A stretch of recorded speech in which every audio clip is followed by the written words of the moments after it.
Like, me at home alone with my phone does not count. You good? I'm great. Okay. Good. This is fun. You look great. Thank you. Yeah, absolutely. You too. Thanks. Relax. Great. Well, welcome to Facebook Live. Excited to be here with Chris Mosier. I'm Andy Dunn for Bonobos, and he is a living legend. Put your hands together. Thank you. I'm going to start with some softballs. All right. Tell let's us do it. what's the hardest race you've ever run. Hardest race I ever ran was the World Championship race in Switzerland.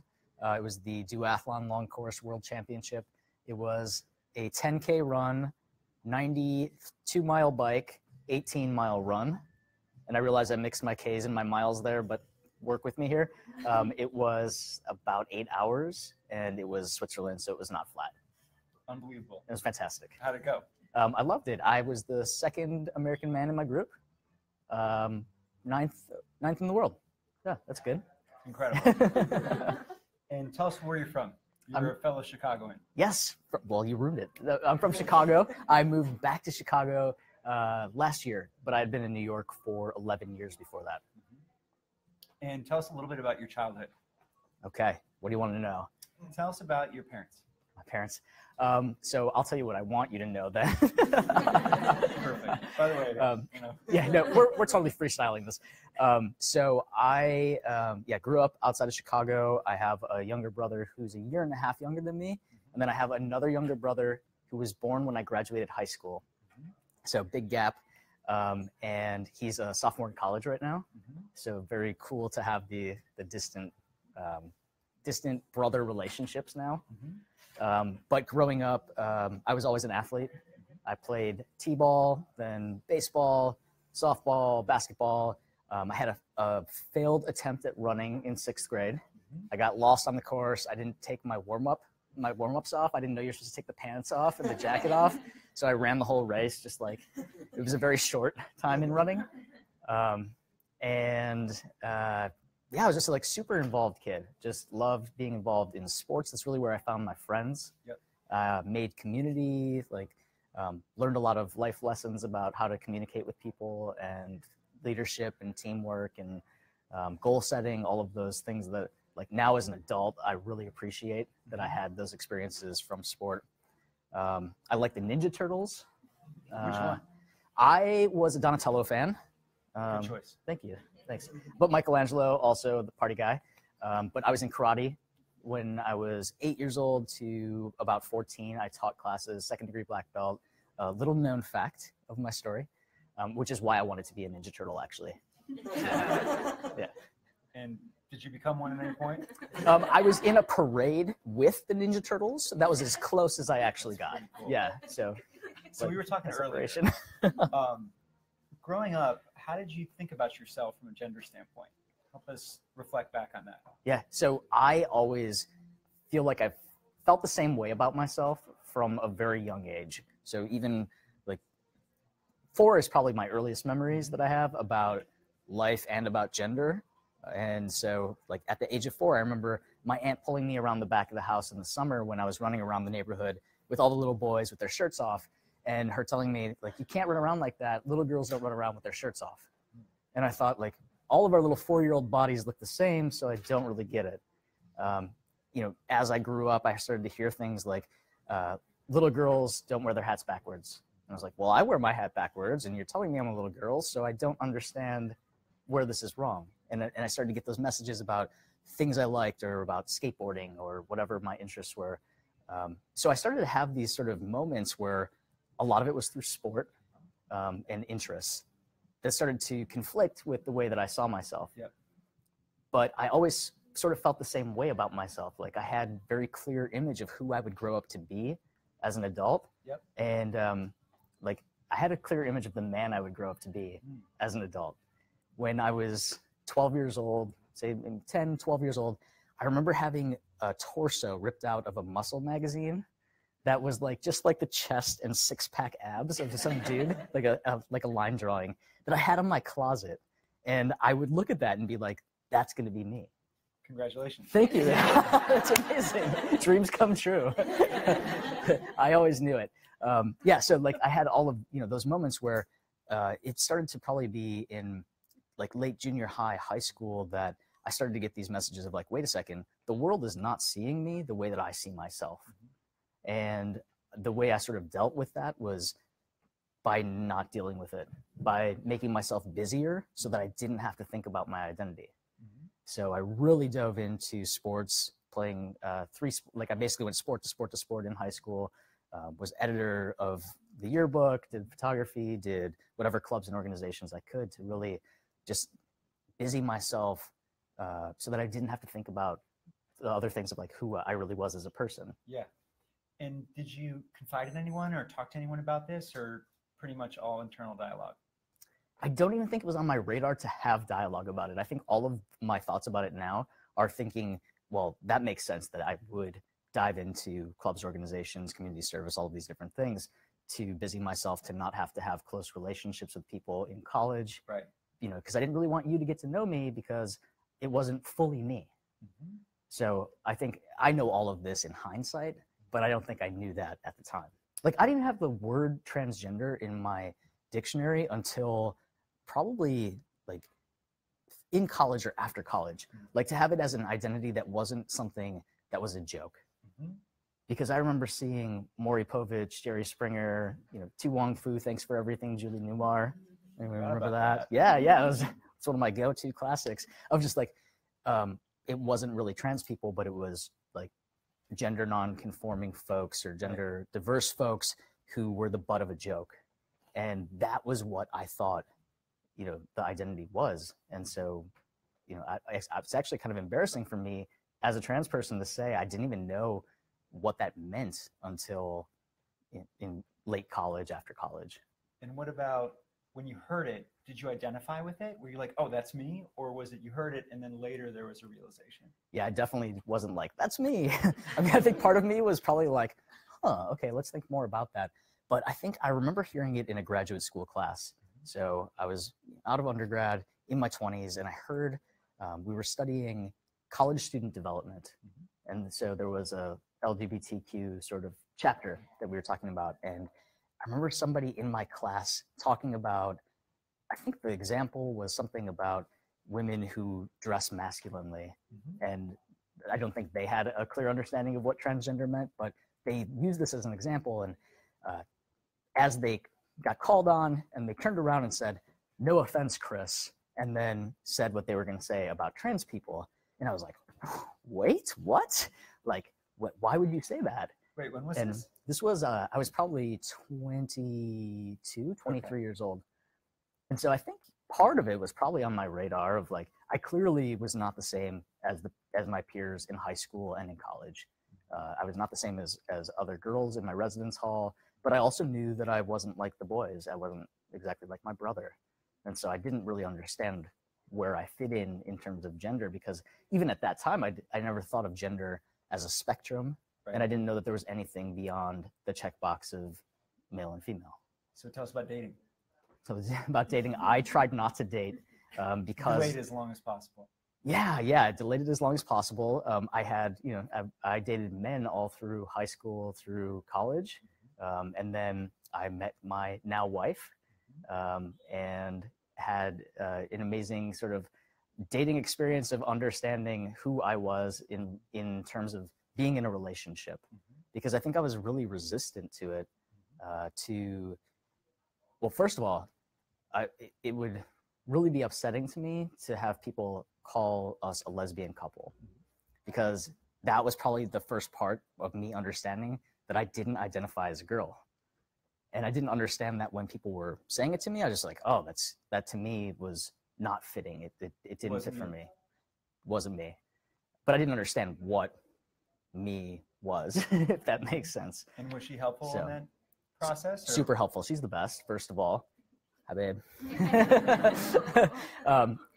She's the best, but also she had a better understanding about so many things, if we're being honest, but also about identity, and presented me more with like, hey, maybe you should think about this or read this book, or, you know, she just knows a lot more than I do. So she gently guided me to sources of information where I could do my own research and really, you know, see what fit. I think I'm really blessed in that, to say a lot of trans people don't have those sort of relationships where they can safely explore their own identity without worrying about losing that person. And my wife loves me for me, not because of a label attached to me. And what about the rest of your world? Your family, your friends? Yeah, you know, it was a process to come out to all of them. I think I spent so much time being concerned about what other people would think about me. And I think even when I came to terms with my own identity, that I delayed my process for months, maybe years, maybe, because I was so concerned about what would my boss say? What would my coworkers say who have known me for 4 years and called me she every day? What would it be like with my brother and with my mother and, you know, with the rest of my family? And so I was really concerned about, you know, I had the relationship part, it was stable and solid, and I had her full support, but I wasn't sure how would my teammates react, because I didn't know any trans people in real life, which sounds really silly for me to say, living in New York City at that time. But a lot of us don't walk around and say, hey, tell me about your gender identity. Like, you know, like that wasn't conversation that I was having with folks out in the world. So I didn't know any openly trans people. I didn't know any openly trans people in sport for a very long time. And I started to meet folks and found that my experience resonated with what they told me of their experience, and then sort of started to put the pieces together. And how did it go with your teammates at work, your boss? Yeah. Did they all find out at once? No, I think it's a process. It was definitely a process for me. Every trans person's experience is different. And so I must say, I'm only speaking about my own experience. It's super important to say that. I had this period of time here where I was working at a college. And so there were 2,000 students who knew me as Chris, female, she, and I was living where I worked. So every day I'd go home and see 500 of them in the hallways and in the elevator, and they knew me as she. And I started to understand my identity and tell some close family, some close friends. So socially, I could go out and be my authentic self and have a great time, and then have to secretly come home and be like, and I say secretly, it felt secret inside. I've always sort of dressed the same way. I presented the same way. It wasn't like I didn't have to put on any different accessories to be myself as I left. It was just how I could talk about myself, how I could relate to other people. I went to grad school at New York University, and I entered school as male and was called he there, but was still being called she at work 70 blocks away. Like a double agent. Absolutely. I felt like it. It was a very tense time, because I just remember being terrified that people would find out before I was ready to tell them. And then when you told them, was it as big of a deal as you thought it would be? Were people surprised? No. Was it not a big deal? Yeah, it was, I mean, yes and no. It's always a big deal. It remains a big deal for me to tell people about my identity. Mostly now, because I sort of full-time tell my identity, to talk about my past. Like there was a time when in early transition, when I felt like I was just starting to be seen as the person I felt like I was, that I would be very careful in editing my past. When I would talk to my students, for example, before I was publicly out and very, open to the internet about being a trans man, I would think very hard about how I would talk about my college roommate and how I would talk about the clubs and organizations I was in and the sports that I played. So do I say softball or do I say baseball?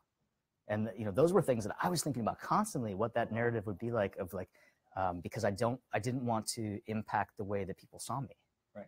I wanted to be seen as the way I saw myself. And I felt like I had to sort of shape that narrative for other people. So this is going to be one that's tricky for me.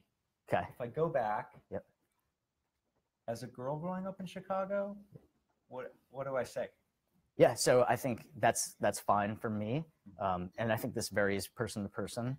But when I do interviews, I have people always say he, like always address me as he, him, his. Even if you're talking about me as a little girl, say when he was a little girl, he played softball, and then he went to high school, and then he didn't play college sports. Like that's how the narrative should go. Yep. And that's respectful for me, in the way that I prefer to be acknowledged. And then give us transgender, adjective, noun. Yeah.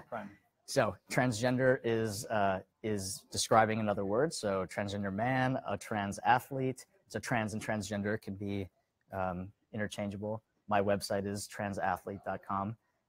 It can be, you know, a transgender woman, but never a transgender. That's not appropriate way. Not a trans. And transgender, I am here in present tense with you, so no ed. It's never transgendered. It's transgender. And then when we go to college, is college when you met your wife? Yes. Jen? Yeah. At that time, did you consider yourself lesbian? You said you didn't consider yourself gay. How do you reflect back on that time? Yeah, I think she's a unicorn. She's amazing, first of all. So I really struggled with labels about it because I had been dating men. And then when I said, like, I didn't identify as lesbian because I didn't identify as a woman, I identified as queer. And so queer is a term that some people can be gender queer. So it can be a gender identity as well. So just falling outside of what people kind of have as the binary or the checkboxes that exist already. And so I think I identified as gender queer for a little bit, like my gender identity, and then sort of androgynous. And I was trying to figure out what label fit for me as I approached trans guy was actually my first landing point, because I didn't quite feel like a trans man. I was a guy first. I was too old to be a trans boy. Now trans man is good. I think yeah, now I'm in a catalog. How does it feel to be a model? Awesome. It's awesome. Sorry, let's come back to that because I'll tell you how I love it. It's great. Cool. But for sexual orientation, I decided that I didn't really feel like bisexual fit for my identity. Bisexual, I think, comes with a lot of assumptions based on the relationship that one is currently in. Yep. And we still see that people discriminate against bisexual people like all the time because they judge you based on who you're holding hands with right now. And so that'd be either a straight guy or a gay guy, but people don't acknowledge bisexual identity in the way that they should. Queer just felt like a better fit for me. I always joke that my sexual orientation is actually David Beckham, but my wife is okay with that. He's super hot. That's a new one. Okay. Now. Yeah. Right. Okay. I feel like everybody can kind of get that, right? Yeah. No. I mean, yeah. You have a pulse. I know, right? Like, I think everyone agrees. Yeah. So. That's amazing. Yeah. So now you have an organization that you're working with. Mm-hmm. You Can Play. Yep. Tell us about You Can Play, and tell us about the journey as an athlete. Yeah. I started doing advocacy work sort of on my own behalf when I first came out. So 2010 was when I first publicly came out in The Advocate, and then the New York Times wrote about me. And that, you know, in this age, you come out one time on the internet and you are forever the transgender athlete. So I kind of saw that. It took me a while to come to that point to say, like, yes, I want to be publicly out and known this way forever, because certainly there were times where I just wanted to move to a different city, move to a different job, and just be a regular dude and just like not ever talk about my identity or my past. Trans dude, yeah. But I wouldn't tell people I was a trans dude. In my fantasy about that, I just wanted to fit in. I wanted to experience what my life would be like without having at that time, what I considered sort of the complication of having to explain my identity to everyone. Because in 2010, we weren't having these conversations. There weren't characters on TV who were portrayed in a positive way. There weren't out celebrities who identified as transgender. And there were certainly no transgender men competing against men in sports. Right. And so I sort of struggled through that. And crushing it. Right, and that's exactly what I wanted to do. I only wanted to crush it. So You Can Play. You Can Play. Thank you. No I started transathlete.com to sort of advocate for myself because I didn't see policies out there when I first started to want to compete against men. And I remember that process just was really, it was hard to make those phone calls, to advocate for myself, to out myself every single time I wanted to know what the rules were, and to try to get people to help me change my gender marker in running races, and to know if I could even compete based on the policies that were in place at that time. And the policies are not exactly simple. They're all over the place. It's very arcane. Yeah. And there's lots of different, how did you navigate through that? How did you blaze this trail? I think I figured out what I needed to do and started advocating for myself. And again, part of this goes back to the fact that, you know, I have a very supportive partner, and I was not worried about you know, my relationship. I wasn't worried about my work status or losing my housing, because I was in this position of, you know, working in New York City, where I was in a liberal institution that supported me because of my identity as well. And so I knew that I had the sort of, it was the privilege to navigate that system and not have the fear that other people have, not have to worry about what would, you know, would there be repercussions if I spoke out. So, you know, that's how I navigated that, was just knowing that I wanted to compete no matter what. Being an athlete and being a competitive athlete are two very important parts of my identity that I wasn't willing to give up, because I wanted to be who I knew that I was. So the way You Can Play comes into this is that I've been doing this work, and now I get paid to do this work, which has been amazing, to actually advocate on behalf of athletes, you know, who identify as lesbian, gay, bisexual, transgender, queer, and to let people know also through my platform and through the visibility that I have that it's possible to be your authentic self and continue to play the sports that you love. And so if you go back in time to your childhood, coming up playing sports, would you do it any differently?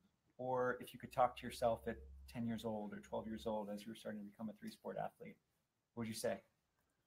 Run faster. No. I don't know. That I think that's hard, because I think people often ask me the question too, like, if you had the opportunity, would you have transitioned earlier? Right. And I think that I just wasn't ready for it. And my life is amazing today because I have the history that I have. That's right. That while I sometimes wonder, I met an 8-year-old trans boy and had a great day with him in Portland at Nike headquarters. And he already had his name change party, and he knows that he is a boy. And he's 8 years old.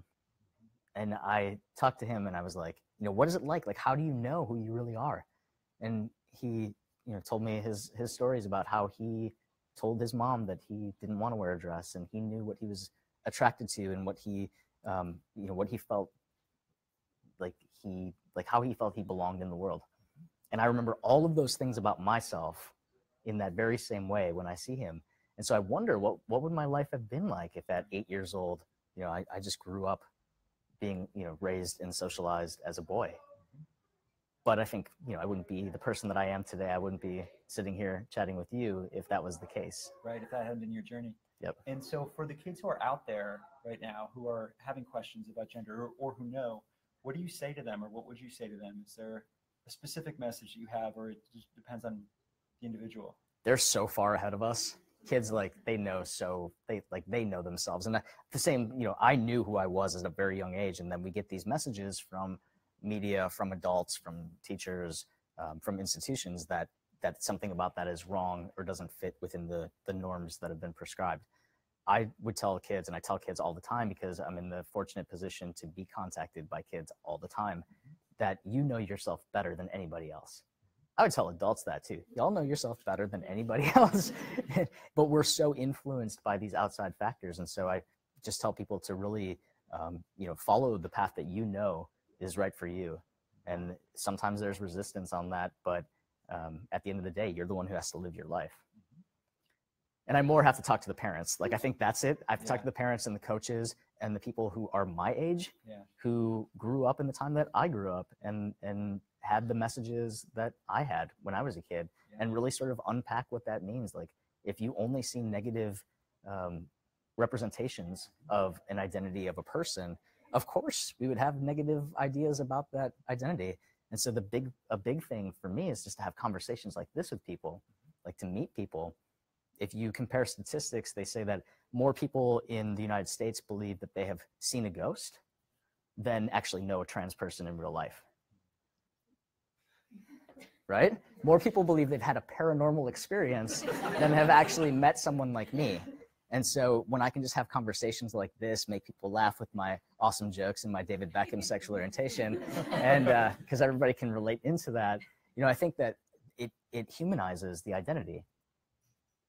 That's amazing. And I think it's a message for for everyone out there.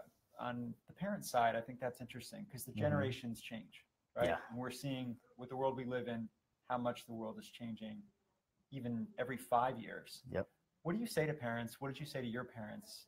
How do you manage that for people who aren't as accepting or who aren't the individual going through that experience? I always say it's a transition for everyone, and I think it's not.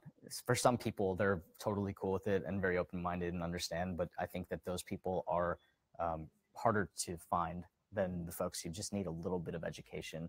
And the biggest thing is just, it is that basic education. It's having the terminology like we did at the beginning of don't say the ED and don't call me a trans.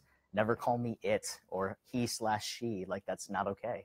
And people, like, it sounds very basic, but we can't begin to have conversations about gender identity, about transgender identity, or about any of these, things beyond in terms of my participation in sport if we're not all using the same language.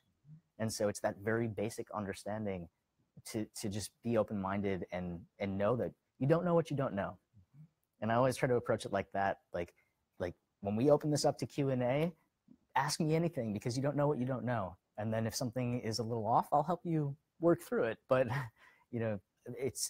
I didn't know that I was trans. I didn't know the word trans existed before I knew that I was trans, right? And so you don't know what you don't know. And you didn't know it was possible. Exactly.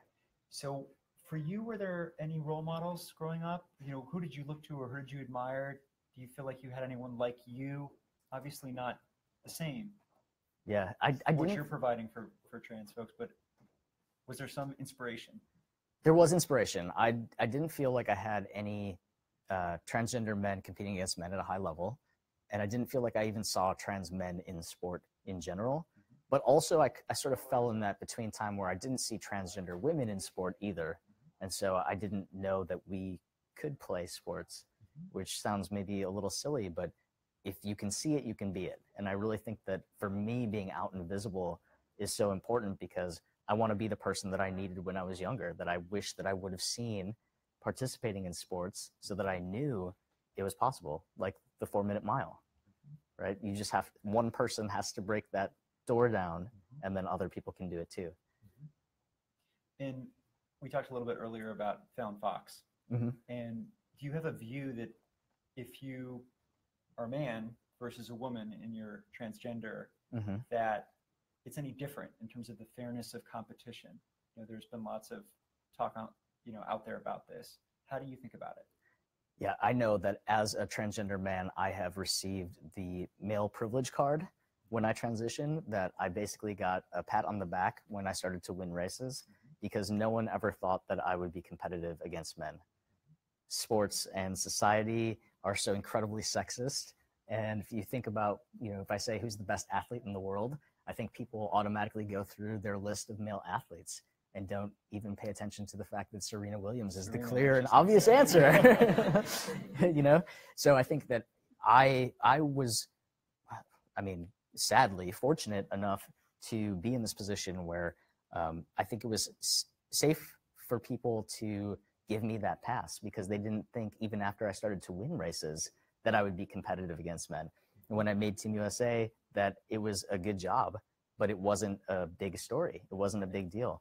Where we know that transgender women face exponential levels of discrimination in the world, as well as in sport.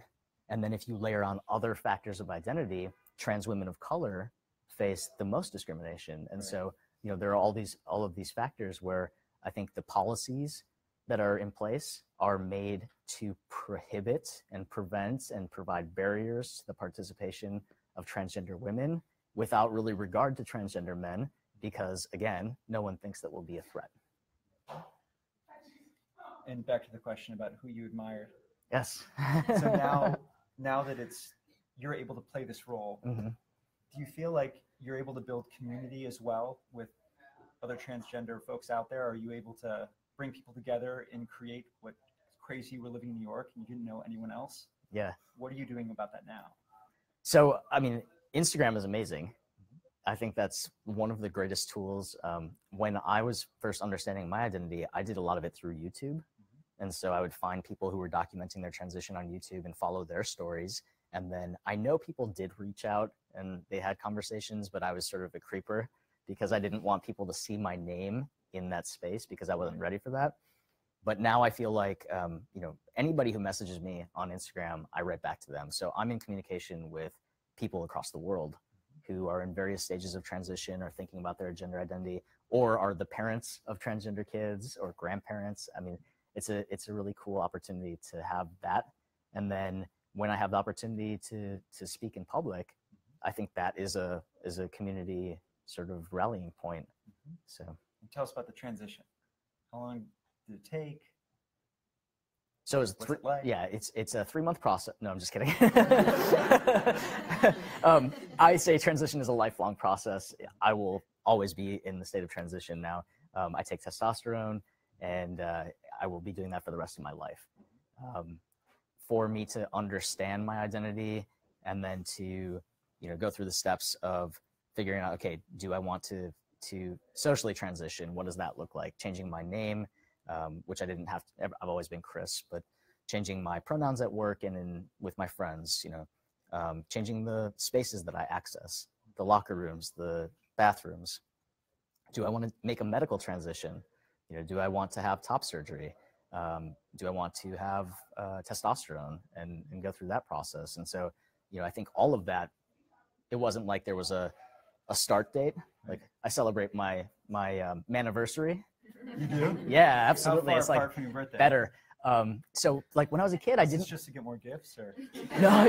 It's actually because I love the person that I am now, and I love the person that I've become since being able to fully like embrace who I've always been. And when I was a kid, probably started at like that age where I started to feel tension between my gender identity and the rest of the world. So say like 10, 11 years old, puberty time-ish, that I didn't want to celebrate my birthday. I wouldn't tell people around me when my birthday was. Even if they asked my astrological sign, I would like kind of be iffy about it. They might give them too much information. Leo, Virgo cusp, in case you're wondering.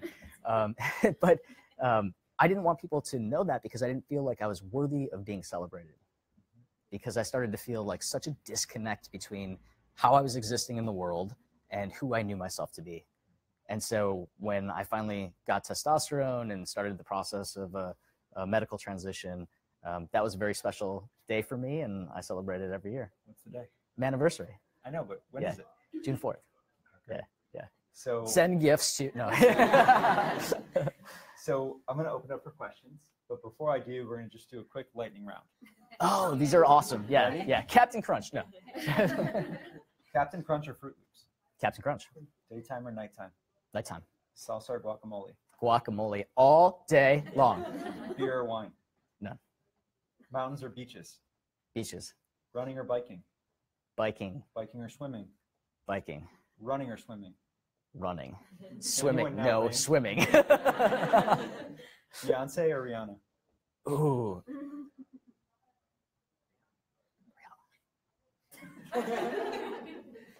Bonobos or bananas? Almost. Right.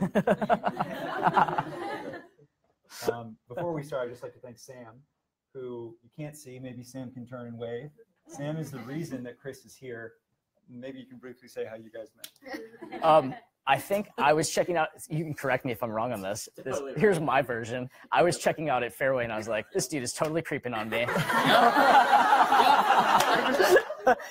And I walked out, and then he walked out and said, hey, are you Chris Mosier? And I said, yes. And then we had an awesome little chat on the street corner. And I think you were on a lunch break, right? Yeah. And yeah, totally, outside of Fairway. And I said, oh, where do you work? And you said here. And I said, oh my gosh, I love the clothes. And I told you like my whole order history, I'm pretty sure. And then you were like, oh, swing by. And then here we are. Is that right? Yeah. Yeah, that's accurate. Please. Here. I like the question queen. So this Oh, I makes love a it. lot of sense.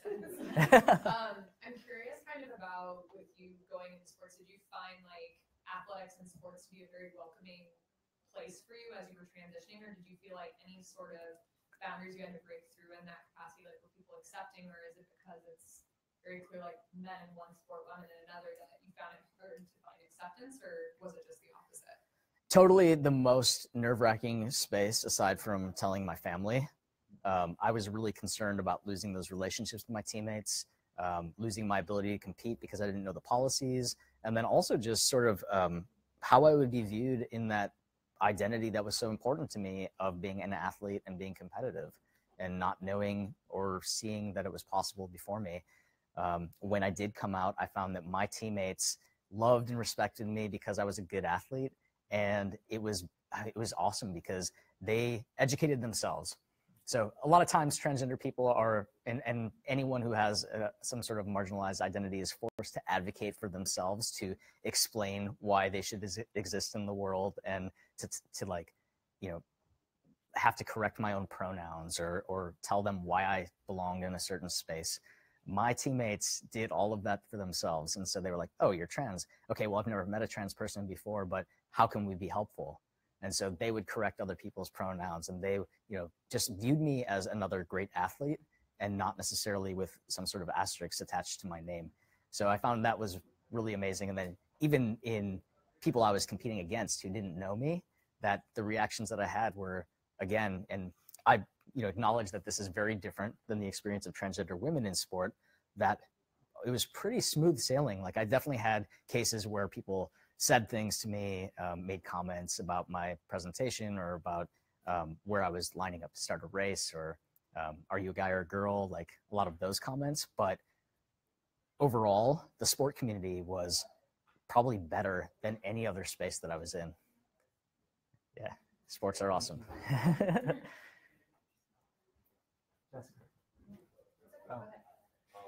So I have a two-part question. All right. They're not related. The first is pizza for New York or Chicago? New York all day. New York, New York. Yeah, New York. Are you a deep dish guy? I like both. You're a deep dish guy? Any pizza I'm good with. Pizza, Neapolitan for me is first. Okay, okay. I recently gave up cheese. And so New York actually has vegan pizza joints that are really pretty good. Yeah. Or I go no cheese on my pizza now, which I still love it. Vegan slice. Amazing. And B. Not 1B? No. Yeah. Question two. question two. Okay. I can totally relate to coming out. I came out at 22. It was a huge sigh of relief for me. I had a really good support system between family and friends. So I know your feelings on that, but could you describe your feelings of the first time you competed in a men's race or any competition? Yeah, amazing. Well, first of all, thank you for sharing that. For me, my first race as male was my first Ironman race. So it was kind of a big deal. It was also the first time I ran outside without a shirt on. And so I had top surgery in March, and that race was in November. So it was the first time that I actually had the experience of running out of the water with my wetsuit down. And so there was a lot of magic. Since I was 4. Right? that one party. Right, yeah. And that one party.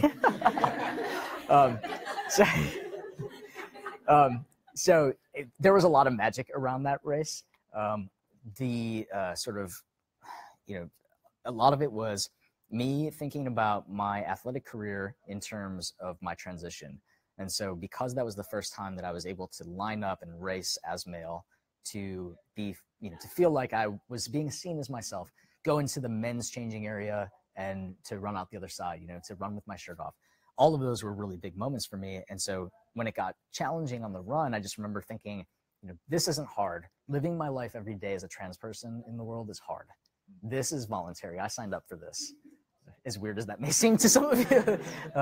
You know, and that sort of got me through that last part of thinking about just about, you know, what life was like all the time and how it was getting better, and I had to keep working to make it better. When I crossed the finish line, the volunteer, good-hearted volunteer, went to give me my medal and said, "Congratulations, you are an Iron Woman." And I just remember being devastated. Like I crossed that 11 hours, 39 minutes later, a very respectable finishing time for a first race, I say. I'd like to think. And I just remember being like, I just worked out for 12 hours and you're going to say, like, and here there's this person not seeing me the way that I see myself. So I gave myself a moment to walk with that feeling, and then thought, that's not my problem, that's their problem. And so I think it was a big, overall, it was just a big moment for me to say, like, I can't control what other people think about me. I know who I am, and I'm very proud of this experience. And there were so many moments in that experience that I was proud of. And I think that really just kicked off my racing as male, and like being free, to really show up and put my effort into my training and my racing instead of worrying about what a volunteer is going to say to me at the end. I'm never going to see that person again. The people who yell something to me as I'm running by, like, haters going to hate, and at the end of the day, I have to be cool with myself. And so I think it was a big turning point for me. Yeah. I think that's a good time too. Yeah, thanks. Jessica? Hi. Obviously, it's so impactful that you get to be a role model for children, but you referenced that when you were coming to know who you are, you kind of wished you could move away and just be a man and not have anything attached to that. Do you feel like you get to have those moments now with this big platform where you're impacting others in such a tremendous way, but you get that peace in that moment of just getting to be a man with no transgender attached to it? I very much embrace my identity as a trans man now, and I can't imagine a time where I will ever just tell somebody that I'm a regular dude, because I don't want to be regular. I think that the opportunity that I have and the platform that I have and the privilege that I have of being a male athlete, of being white, of being in a certain geographical location, like all of these factors have lined up perfectly for me to be a voice for other people. And, like I said, being that person that I wish that I had, that role model that I wish I could have looked to, just to say, like, I'm flipping through a catalog and I see a trans man, like, whoa, anything is possible. And so I very much embrace, the opportunity to talk about that as much as I can, to, to be on a poster in your store if you want to make a 10 by 12 of me. So, I mean, the bomber jacket one is really like, Done. yeah. So, I mean, I think those moments are really great, and I can't imagine it being any other way. I think I've moved past that moment of wanting to. I think part of it is wanting to be invisible. Like when I was being perceived as a woman, I wanted to be invisible. I was dating a woman. I was androgynous, masculine. I just wanted to fade into the background.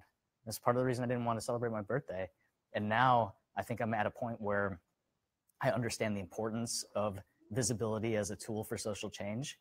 And, I think the time is now. Yeah, thanks.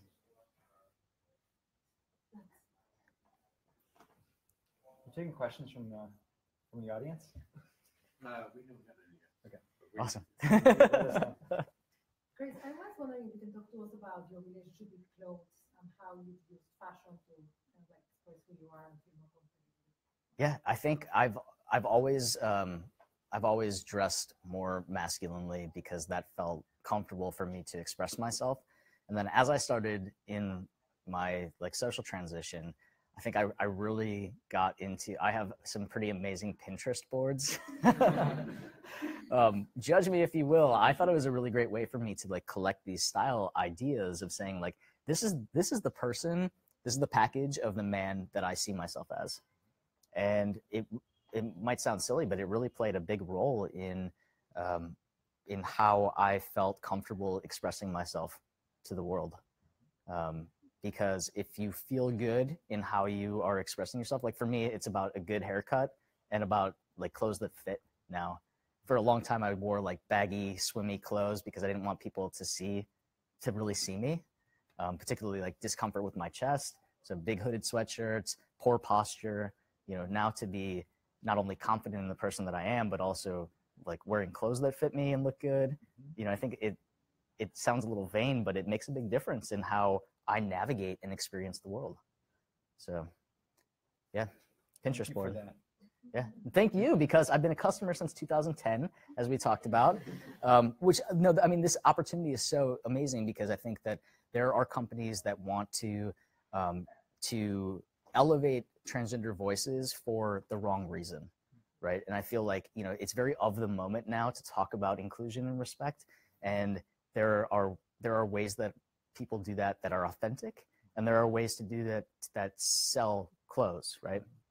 And I really felt just so connected to the brand because of my history as a customer, as I fell in love with you because my pants fit finally, and I didn't have, you know, like diaper butt. What do you call it? There's like a better term for that, right? No, it's pretty good. Yeah, pretty. But to like actually to be at a point where I felt confident enough to wear clothes that fit me, and then to find a company that like it fit me and it looked good, and that was a really big deal for me in 2010. And then you can check my order history; it's extensive. So it was amazing. Yeah, and so like for this to happen, for me to be in the pages of your catalog, you know, it not only means a lot to me. I think it also means a lot to people in the community to have that role model, to see that there is a place in fashion for transgender men, in menswear, right? Yeah, it means a lot to me. I'm really appreciative. Thank you. We did get one question. It was like, what's your favorite Bonobos piece? Oh, yeah. Well, feel these pants, man. Wow, I don't even have these. They're incredible. So those are incredible. Yeah, these are incredible. The Jet Setter suit is my new favorite because it was really challenging for me to get clothes that fit me off the rack as a sort of slimmer and also athletic transgender man. And so the different types of fits that come in the suits, it's very easy it was like shockingly easy to find an affordable suit that actually fit and looked good. And so I'm all about spreading that gospel and ordering more of these suits. I'm going to sprinkle in a question and then we'll keep going. Yeah. So you've advanced us so far with what you've done. What's next? What do you see? What's the work in front of us? Is it more of what you've done? How does this evolve? Yeah, I want to create fully inclusive spaces in sport for all people, but specifically for LGBTQ people. I think my work specifically is probably focused on improving inclusion for transgender women, for non-binary folks, for people who are gender fluid, and also for young people. That in order for us to have a transgender Olympian, for example, and now the policy has been changed so that door is open and somebody can do that. In order for us to get there, someone has to fall in love with sport at a young age and be supported through that process. Like, you don't just become an Olympian overnight. You don't become an Olympian in 2 years. And so people need to know that they can play the sports they love, be their authentic self, and be embraced for both of those things, and then go through the process of gaining the skills and the experience to get to that level. And so I think changing youth sports is a big place to start that Olympian, you know, ball in motion. And what do we do? How do we create that safe space? What do we need to do now that wasn't there when you were coming up? Education is a big piece, like having the basic understanding so that we can have these conversations. It starts with terminology. It starts with general concepts. You know, there's not just one way to be a transgender athlete. And I think that's why it is so complicated for folks, because some people choose to do the steps of a medical transition and some don't. Some change pronouns and do no medical interventions, and those folks compete in different categories. And so to have just like a general understanding of what does it mean to support the athletes that play, and to allow everyone to have those experiences that, you know, like that I gain so much from, about what we learn about ourselves, how we relate to other people, to open those doors for all athletes. And so someone wants to compete as the other gender of what they were born. They're 8 years old. Yeah. Is the idea that we should just say, okay? Yeah.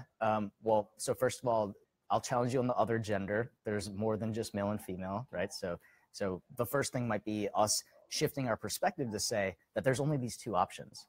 Now, this is complicated in sport, right? Because in sport, there kind of only is these two options. Like, there is, you play men's sports or women's sports, boys sports or girls sports. And I think what we need to do is expand our minds and thinking about, where do these people who don't identify fully as male or as female fit in and have these experiences with their peers. And so at the youth level, I would say that all young people should be able to participate in sports in a way that feels safe and comfortable for them. Because if you're thinking about, 8-year-olds, for example, I think we need to get over the idea that there's a competitive advantage. We know that there are a variety of advantages that people have within, being assigned male at birth or being assigned female at birth. Some people are up to be super tall, and that's an advantage that they have in the NBA. It's not something that they're discriminated for, right? Michael Phelps had very long arms. It made him the best swimmer ever, but he wasn't discriminated against because of that advantage, right? But that was a competitive advantage for him. Competitive advantages can be coaching or access to nutrition or access to equipment. And so really expanding what our perceptions are of so-called advantage and understanding that all people should have the opportunity to participate in sport. It's great.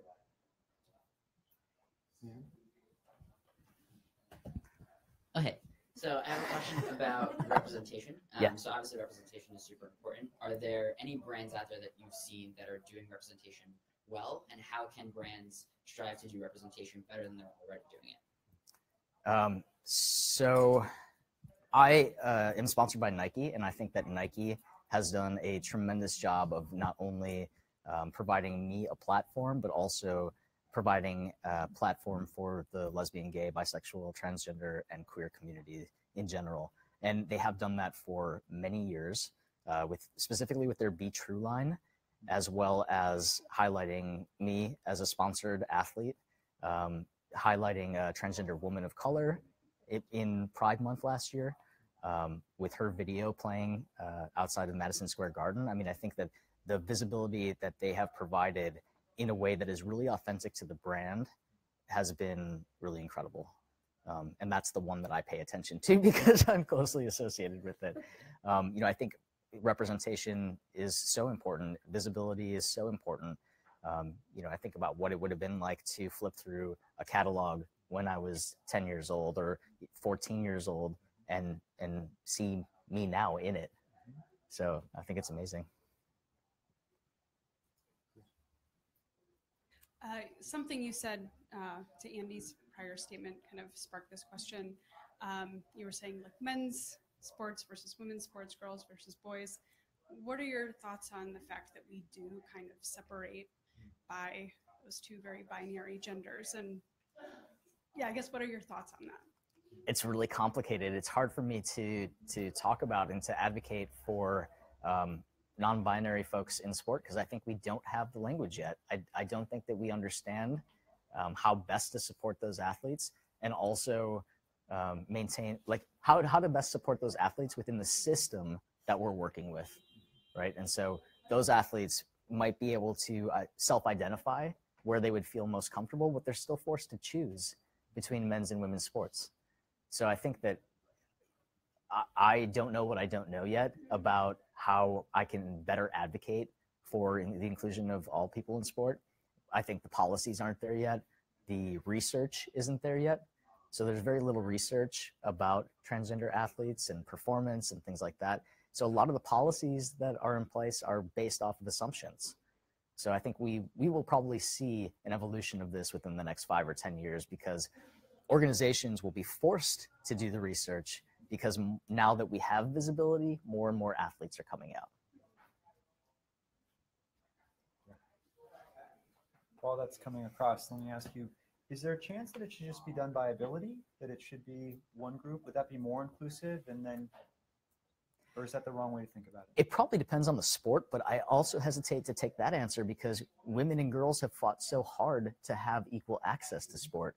And so at the same time, I think it's really important to preserve those spaces for women. And also, it's important to remember that a transgender woman is a woman. And so that's where they belong in sport. So I don't know that mixing is the best way. And I don't think of it as mixing when you have a transgender woman in women's sports, because if you have a trans woman in a women's locker room, there are 0 men in that locker room. And so I think that's the important thing to think about is like removing that identity piece. I'm a transgender man, but I'm a man in sport, right? Like transgender men are men and belong in men's sport. Okay. I also have a two-part question, but they are related. Awesome. First, favorite Winter Olympics sport? Oh, curling, obviously, but long time curling fan. I actually, the first thing I did when I moved to Chicago was take curling lessons because there's a facility there. I was like, I want to do something fun and exciting, and I signed myself up for a solo curling lesson. It was amazing. I'm now super into biathlon, the skiing and shooting, because it's been on TV for the last couple months. But all the Olympics, I'm just like so touched.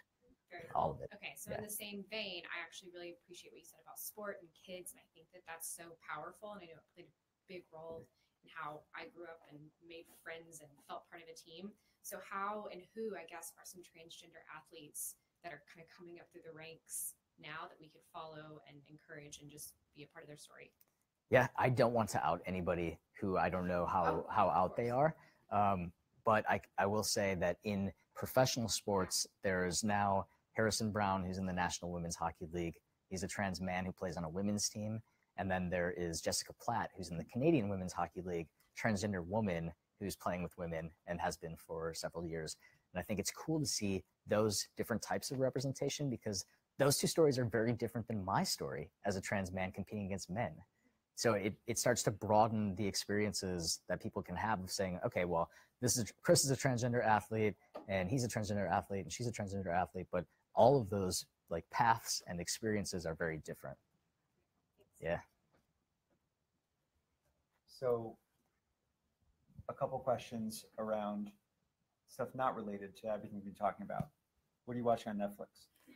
I don't do Netflix. Do you watch TV? I don't have a TV. I haven't had a TV in 15 years that I've turned on.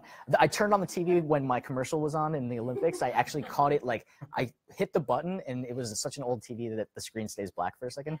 And it said, "This is Chris Mosier." And I was like, like I just caught it and then we turned the TV off.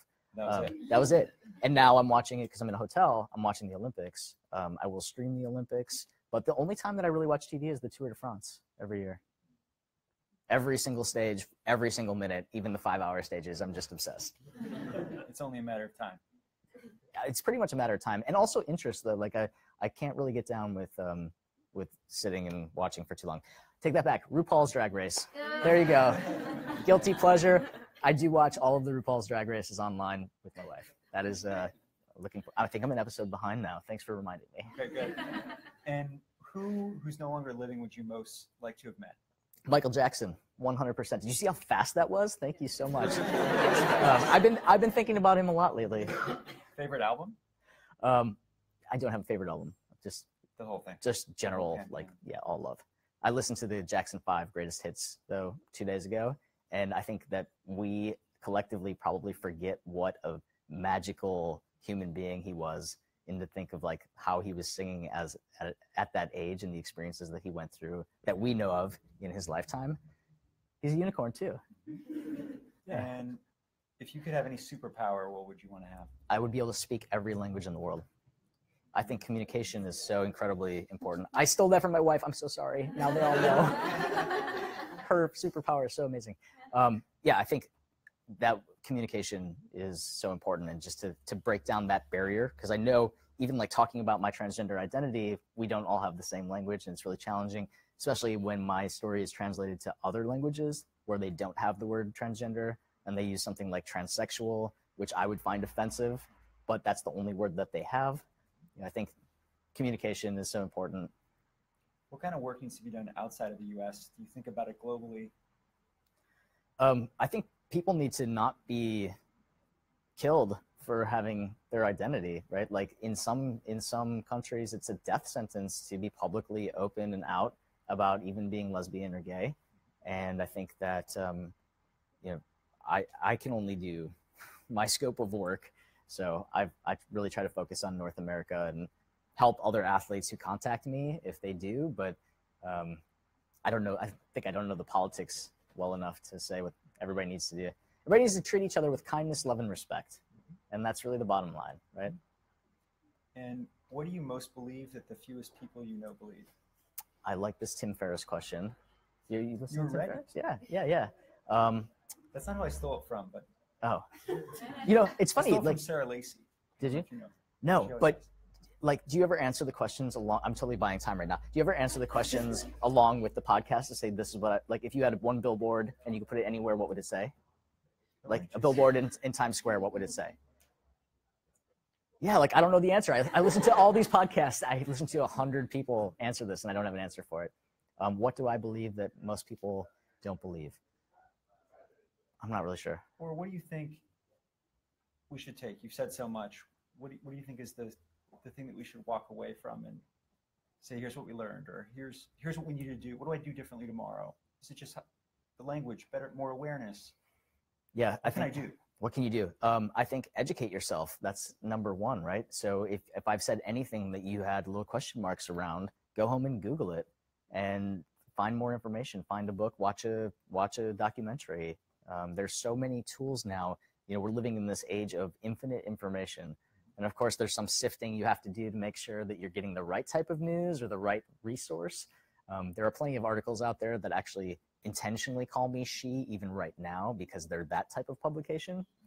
But you know, if you find the right source, I think that we can know anything, right? It's all out there for us. So just be curious and understand that you don't know what you don't know, and it's our jobs as allies. And maybe not everyone in this room is comfortable with being an advocate, but we can all be allies to each other, and that's really part of community, right?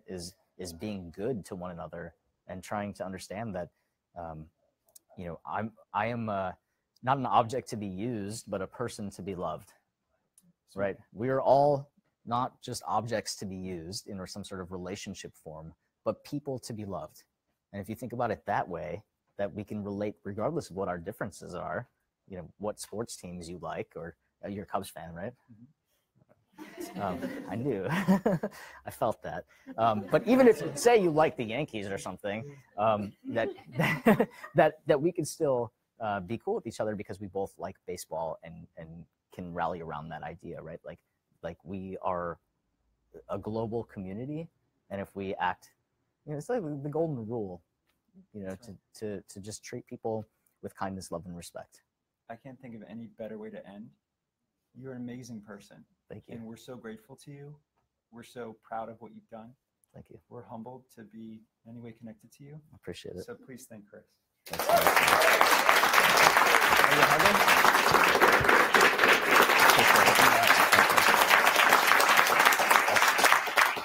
I just did my first Facebook Live. Awesome. Thank you all for being here.